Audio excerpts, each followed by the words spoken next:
Papunta na ba kayo? Mabilis lang naman tong interview eh. Hindi pa eh. May ginagawa lang kami ni Will. Ngayon pa talaga? Galit ka?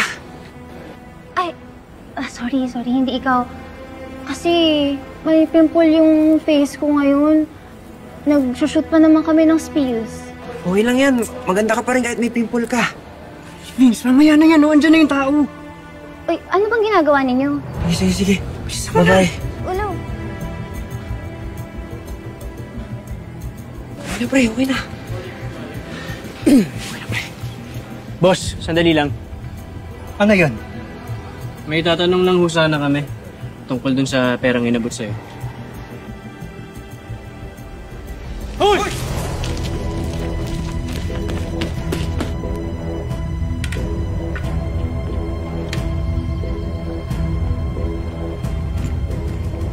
Ayun, sakto. Yung pimple patch.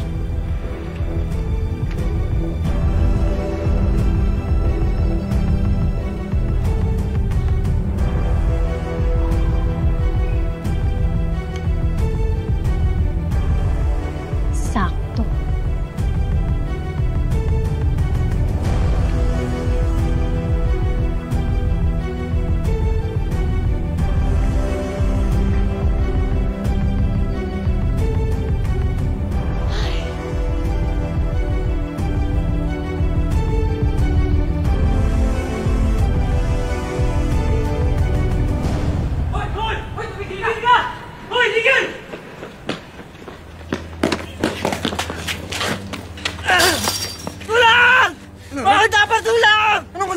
Kamasang tao dito! Wala akong ginagawang masama. Kayo ang nagtanong tungkol sa perang binigay sa akin. Nakita namin kausap mo si Jaco. Inabot siya sa'yo yung pera. Para saan yun? Kumubra ka na benta? Anong benta? Di ko alam yung sinasabi nyo. Ano? Ikaw ba pinagkukuha na ng party drugs si Jaco? Ano drugs? Wala akong alam dyan. Yung pimple patch drugs!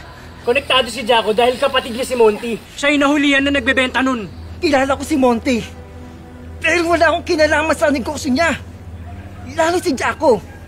Binibigyan ako ni Jaco ng pera para sustentuhan yung dialysis ng anak ko. Huwag mo kaming lokohin! Ba't niyo naman gagawin yun? Ha? Mabait na bata si Jaco. Dati kong dyan dito nung high school pa sila. Noon pa man, hindi na matinuyang si Monty. Pero ibang-iba si Jaco sa kuya niya.